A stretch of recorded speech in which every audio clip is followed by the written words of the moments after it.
it asks a question or describes something. You don't have to participate, but if you do participate, you do get a candy cane. And the one that participates the most will get another little hidden prize. So, with, nice try, I'll take both. Now, this means we'll be kind of skipping around on all the different topics that we've done, because I'm going to let you just put your hand in here and pick one, okay? So instead of like my usual, where I start out from the beginning and go A through Z, we're going to kind of bounce around. That's okay with you guys. You guys good with that? It's going to we'll cover everything, but we'll kind of be bouncing around. So, do I have any volunteers to go first? I just have a question. Sure. You said 75 questions. 100 questions. 100 questions. Is there any ways that we can look at our old tests? They're already on there. They're on there? Okay, because I looked the other day and they weren't. They're there. Yeah, if you go under the grades, like under the grades, and you click on your number that you received for the test. Oh, okay. It pulls up your test, and then you can just. Oh, okay. Oh, perfect. Okay. Okay. So do I have any volunteers who wants to go first? I just did it. That's all. Okay. You go first? It's gonna end up coming to me eventually, right? It doesn't give you like a print Alright. icon, so you just have to do like the control key, and then you. Oh. And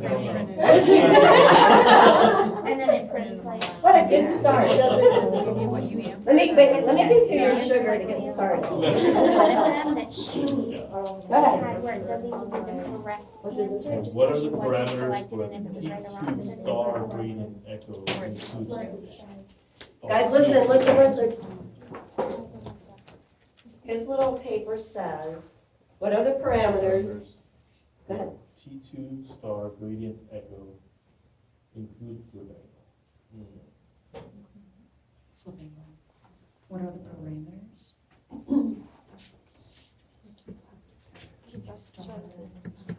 I want you to think T2. Right. So think about, We're already at T2. just think about what your parameters are for a T2. We're not giving numbers, we're using, Like long hair, long hair? hang on. Give Hector a chance here.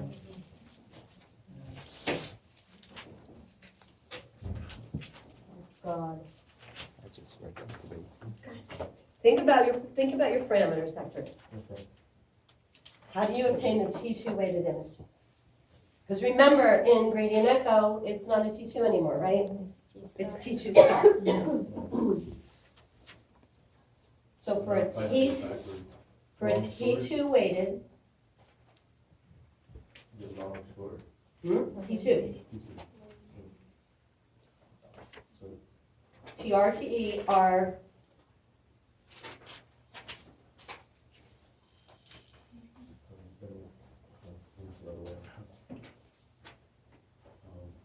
for T2. Go ahead. It's a long TR and long TE and a short flipping. Who's next? Everybody heard that, right?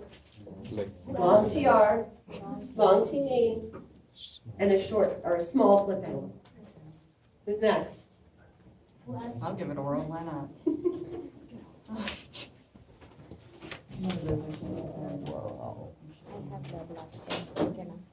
How is the static magnetic field measured? How is the static magnetic field measured?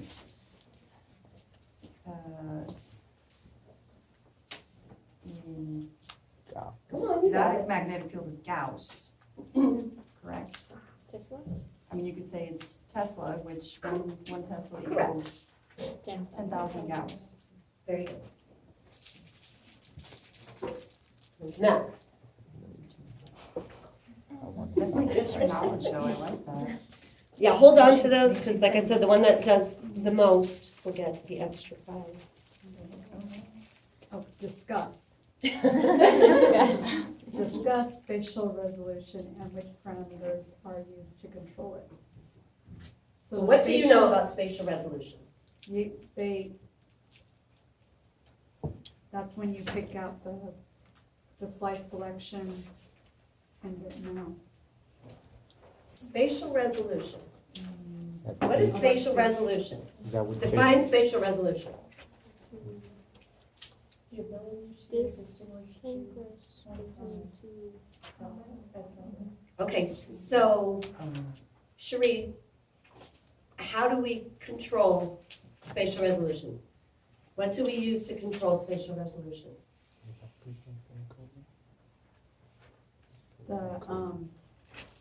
The vectors, the pixels. Okay, Pixels. keep going. You're discussing. The, What about the pixels? how many, if they're big or small, Okay, more, if you use smaller ones. what's that? Use more, use smaller ones.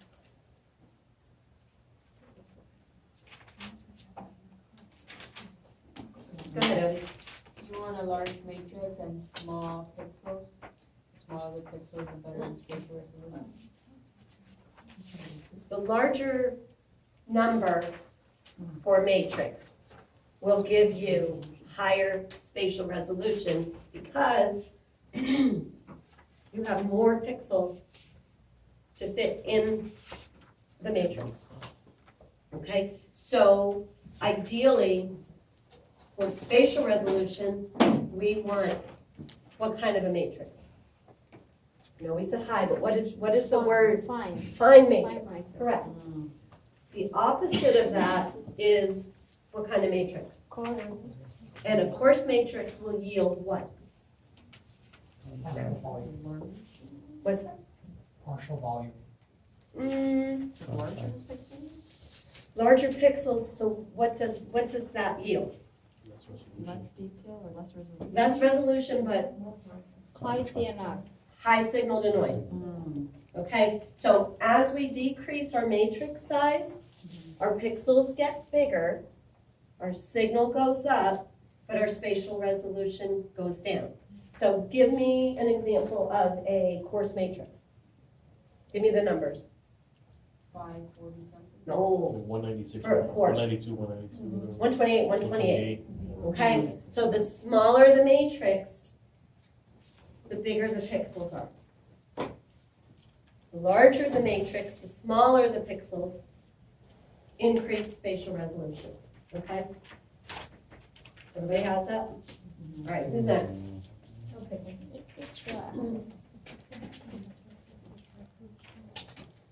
Is SNR and CNR, how can it be manipulated?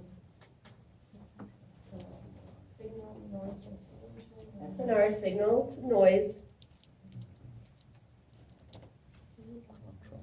We kind of just talked about it. Can you read it again? what is SNR and CNR? How can it be manipulated? Nature. For the spatial resolution, how do we manipulate our contrast?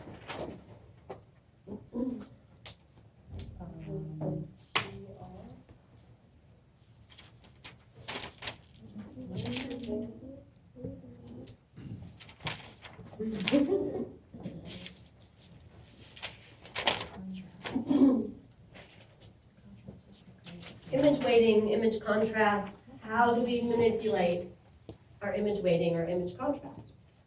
Using what? And TR and TE. TR controls T1, T2 controls, or TE controls T2. Yeah.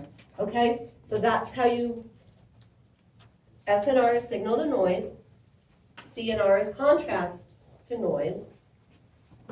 We manipulate our signal through our matrix, or I'm sorry, our signal to, well, hang on a second. I said spatial, I apologize. How do we manipulate signal to noise?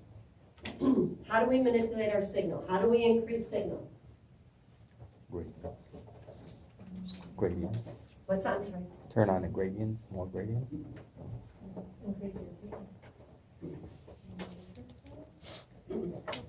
Signal, how do we get more signal? Larger magnet. Well, yeah, but we can't always, that's not always an option.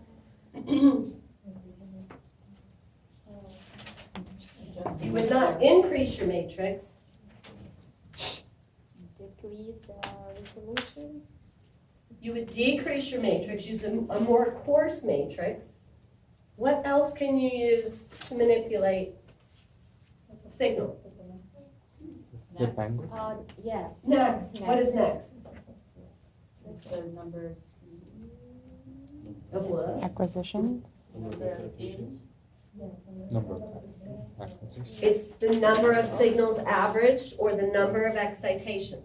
So if we increase our NSA or any X, it will increase our signal. How else can we increase signal? What other parameter? No, TR has nothing to do with it. What does TR control? Two things. The time. T1 and what else? Number of slices. The number of slices. What else can we use to get more signal? The slope? The slope? What about our field of view? Okay? If we increase our field of view, it increases our signal. It's not something you're going to want to play with every time you're looking for signal, because you want to be careful. Because what is, well, it's one of them in here, but what is our field of view? The Area of outline of the anatomy. parameter that you're viewing. The The anatomy anatomy that we're covering, right? So if we're covering a wrist, what kind of a field of view are we going to need? Small. Small, why? Small body part. If we're doing an abdomen, so we would use like, let's say a 36 field of view on an abdomen. If you used a 36 field of view on a wrist, what would happen? Your image would be about this big and you would lose resolution, detail, okay? So these are things, when we get into next semester, we're going to talk about parameters and trade-offs and how each one, our TR, our TE, our field of view, our bandwidth, our matrix, all of those things, how they affect our signal. We've kind of been talking about them, little by little as we're going, but that's what we're going to hit hard next semester. Who's next? Mike is. I saw him looking at me. Define T1 image contrast, T1 recovery, and how it is controlled and accomplished.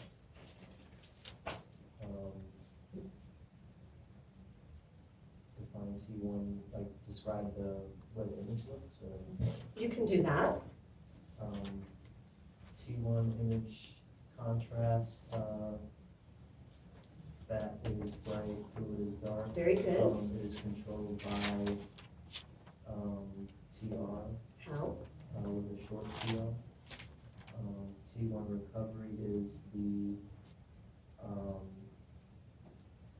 relaxation of the NMV going back longitudinal. What else is that called? Spin lattice.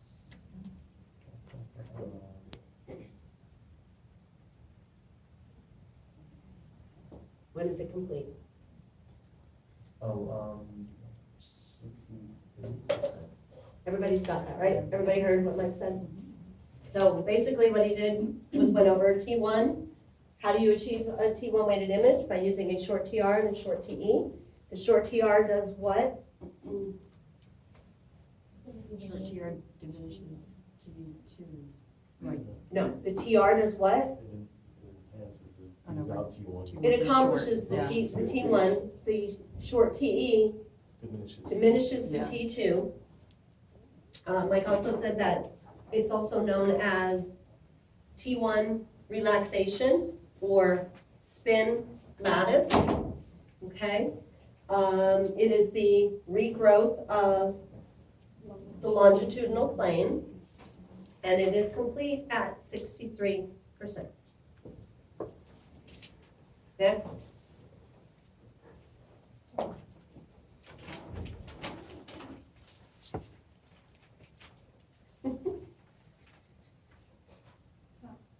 What sequence is not used when there is metal present?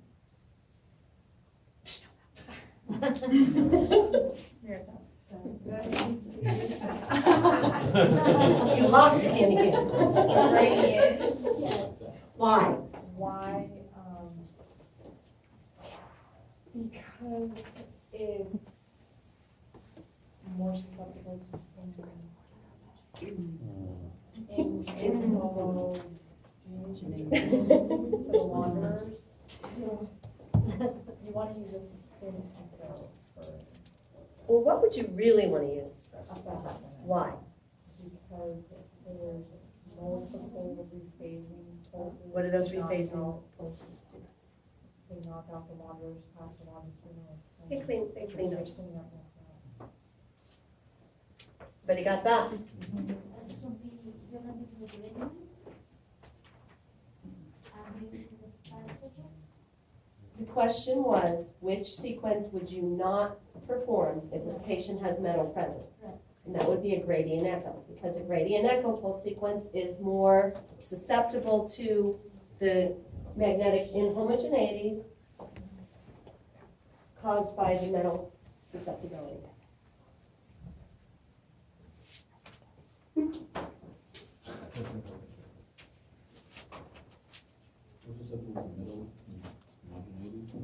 The metallic susceptibility. Did you get the easiest one? What is the basis of MRI?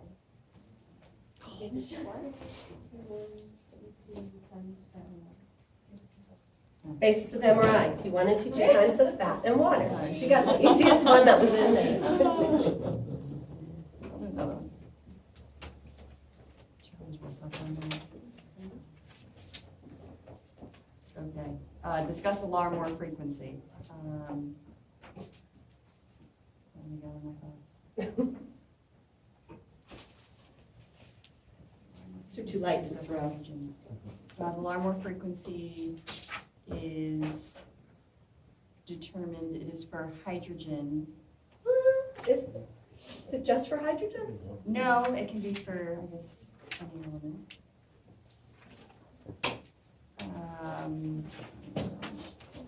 What does it measure? Frequency, the frequency that is picked up. The Larmor frequency is The frequency is picked up, that's picked up on that spectrum. the frequency at which the element will precess. Okay. Okay, so what is the formula to figure out the Larmor frequency? Whoa, boy. Whoa, Whoa, boy, that's boy. right. And whoa, boy has to do with, remember, each element has its own unique precessional frequency. Okay, and for our purpose, the only one we care about is what? Hydrogen. So what is the precessional frequency of hydrogen? At 1 Tesla. 42.57 megahertz. So whoa boy means you're going to take the precessional frequency of the element, multiply it by the static magnetic field, Times 42.57. Or Correct. just hydrogen. correct, to get the Larmor frequency. And why is the, since it says discuss, why is the Larmor frequency of hydrogen important to us? Because we need to precess it at the right frequency to the transverse plane. Hydrogen is the most abundant.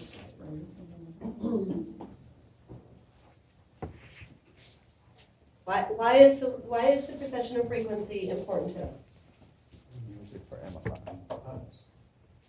Why? We use it for the Because MRI. why? We use it for the MRI. it flips our spins from the longitudinal plane to the transverse plane. If we dial in any other frequency outside of the Larmor frequency of hydrogen, they won't flip.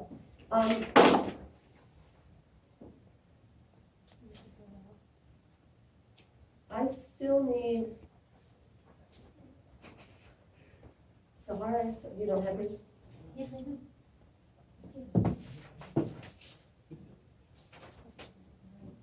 Oh, you know what, okay, some of you guys put your name back down on the bottom Yeah, I again. didn't know I needed- Yeah, they're, no, not, they don't. Oh, okay.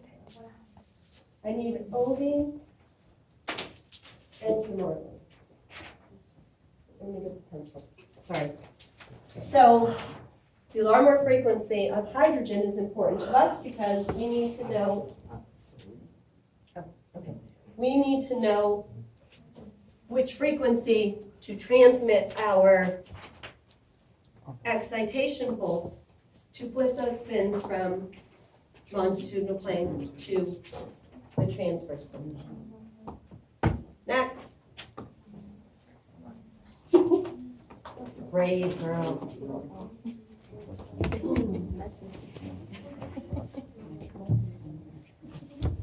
What happens to hydrogen spins when introduced to the static magnetic field? They start to align with the magnetic. Mhm. And they go from the longitudinal plane to the transverse plane. Not yet. When they're lined up in the longitudinal plane, they're considered in equilibrium. Those that are lined, do they all line up with the magnetic field? Okay, There's some that are and some that are not. so tell me more, what happens? So, in the RF coil. Hang on, we're not near the coil yet. We haven't even flipped them yet. They're in the static magnetic field. Oh, well, they Spin. start to precess. You have some that line up with the magnetic field, which are known as Spin up. Wait, yes. Low energy. Low energy. low energy, Spin spin up. up, parallel. And then you have some that are spin down, high energy, anti-parallel. The majority of them are parallel. Go ahead, Hector. No, they match up with, the anti-parallels match up with the parallels. They cancel each other out. They don't contribute to the. Correct, so what we have left are, all we have left are the parallel, low energy, spin up. And what the accumulation of them is known as what? NMP. The net magnetization vector. What does that mean? What is that? That's the stuff that's gonna magnetic contribute to it when we get there. Can we control that? Yes and no. If you're a stronger magnet, you can control more. Again, a strong, it's not always an option that we have. No. But if we wanted to increase our NMV, we can go to a higher magnetic field. Oh, did you have any? See, yep, It's the CRT number. you don't have it? All right. All right, who's next? Brave souls. Nobody got hurt yet, right? Right? What three things are required to produce an MRI image? It's easy. Oh, this is from the beginning. Who wants to answer? Remember, we're bouncing all over because Yes. Oh, I found it, look. Static magnetic field, yes, RF, yes. and gradient. You want half? So in order to produce an MRI image, we must have three things: static magnetic field, gradient or time varying magnetic field, gradient field, and the RF field.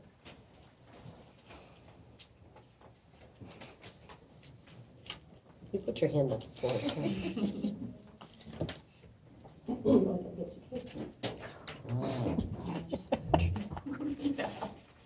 Says, what is the Nyquist theorem? That is the Nyquist theorem states is that you have to do twice as many spins to get, You have to sample twice as many to get. twice, okay? That's what you-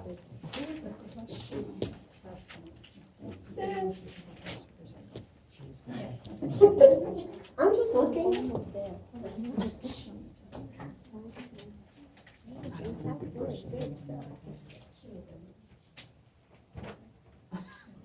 Yeah, you gotta watch this one over here.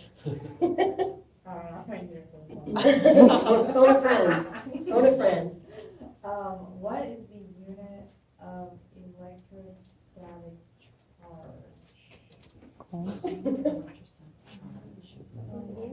And just resistance. Cold. Coulomb. Coulomb. I forgot it. The column? I got it wrong the first test. Did you? See, we learned from our mistakes, that's good.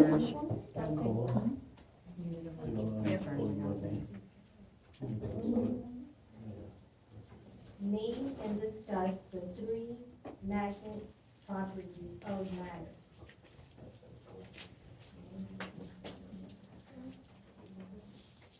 Three magnetic properties of matter. Like hydrogen? Distance. Marlon? Nope. There's three properties: ferromagnetic, paramagnetic. You look like you're hurting. What did I say? I'm trying to remember what I said. Ferromagnetic. Diamagnetic and okay, so discuss all three of them. So the ferromagnetic is really magnetic. It's a very strong attraction. Paramagnetic, Is sort of. slight magnetic attraction, and diamagnetic, and there's no Paramagnetic's like the, gadolinium. yeah, in your blood.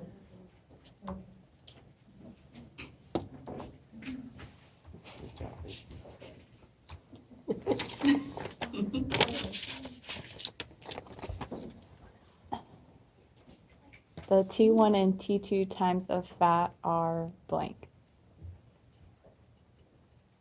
Short. Very good.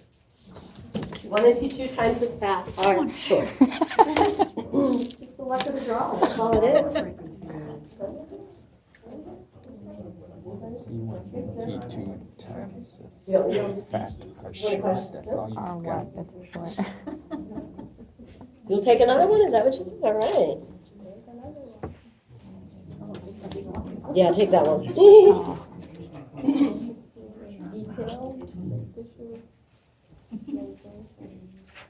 Can hear you. Okay, name and explain in detail, the special gradients and when they are turned on. Okay, they are turned on during the echo. Sound. Nope. Go back. What are the spatial gradients? Name the spatial gradients. Readout. That's one. Readout. Do them in order, that will help you more.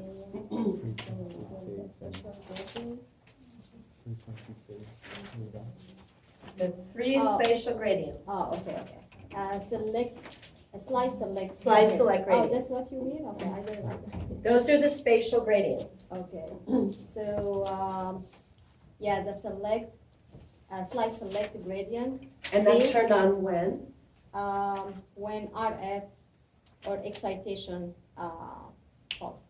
Mhm. The second one is the phase, Encoding, phase encoding phase gradient.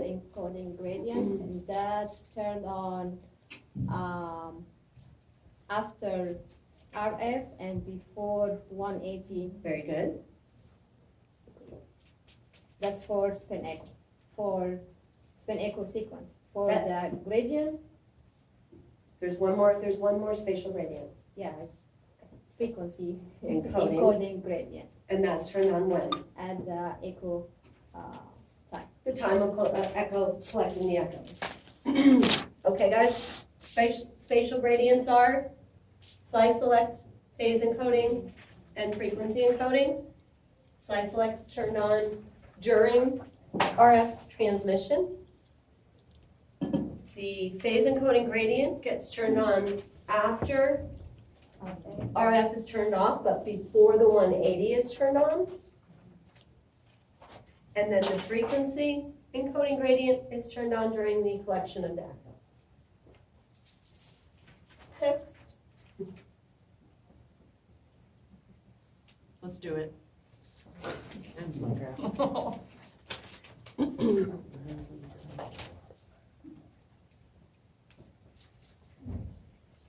Okay, define spin echo and how it is acquired, advantages and disadvantages.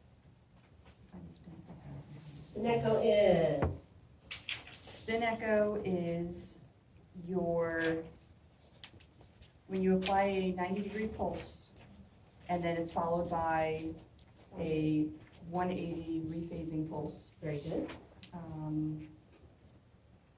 it is and how it's acquired. We just talked about that earlier. That's good for if somebody has metal, because it cleans up the inhomogeneities. Disadvantages. It's not good for, is it like blood flow or like runoffs and things? It's not used for, particularly for blood flow. Gradient echo is The better usually one to used for, choose. disadvantage. Can't see strobes, What's that? but you can't see like the frequency strobe or something like that. Well, I guess what we can say for a disadvantage is that it's a longer scan, Okay. longer, Oh, that's longer right. time. And like a It's, gradient. yeah, it'd be longer than a,